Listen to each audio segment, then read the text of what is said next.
God often brings us to impossible places so we'll learn to trust him. You catch that? The river didn't stop first. The priests had to step into the water. And so these priests, God says, what I'm going to have you do, you're going to carry the Ark of the Covenant.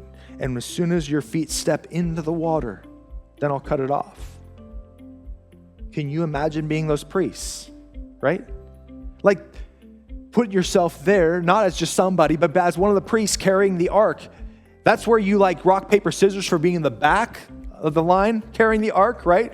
Because if you're in the front, your feet got to touch first. And can you imagine being the front guy and you're like standing there, a whole nation behind you. You know what God has said. You know what God has done in the past, but will he do it this time, right? And as you step, and all of a sudden, as your foot hits the ground, where water once was, now there's dry ground. And then you step again. You step again. And you step again. How crazy is that moment for those guys? Like, I think for running through everybody's head was, what if nothing happens? Right? Like, what if I step down and I'm swept away? What if we lose the Ark of the Covenant of God, right? And that's how faith works often.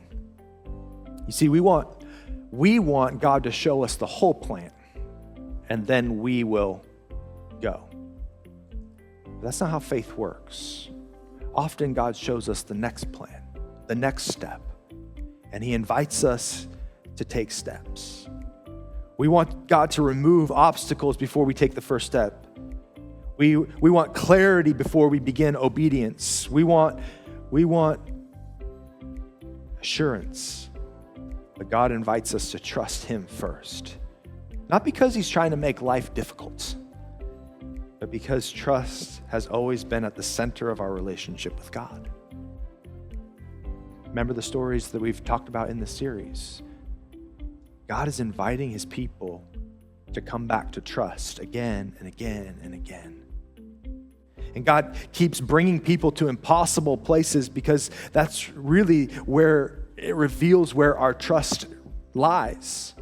You see, it's easy to say we trust God when life's predictable.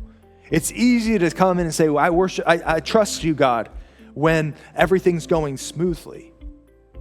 But when there is a river in front of us and God invites us to take a next step, that's where trust is revealed.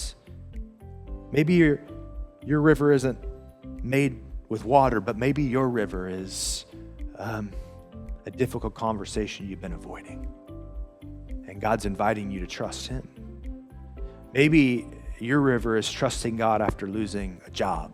Maybe your river is a health diagnosis. Or it's taking a step towards generosity even when your finances don't make sense. Maybe your river is choosing forgiveness when every part of you wants to hold on to a grudge or bitterness. See, the details are different, but the invitation's the same. Trust me. Trust me. And I'm not going to give you the whole plan. I'm just going to give you your next step. You don't have to know how everything's going to work out. You have to know the voice of God inviting you to trust him. I think every one of us, church, will find ourselves at the edge of the Jordan River at some point. If you haven't already, you will, where you're standing on the edge of the Jordan and the invitation of God is step in. And you're like, God, but that looks like a big river. And that water's kind of flowing. Yeah, I'm inviting you to step, and I'll take care of the rest. Let me ask you this question. What is the Jordan River God's asking you to step into right now? Where are you at in your life? Where is he inviting you to trust? What's the Jordan in front of you?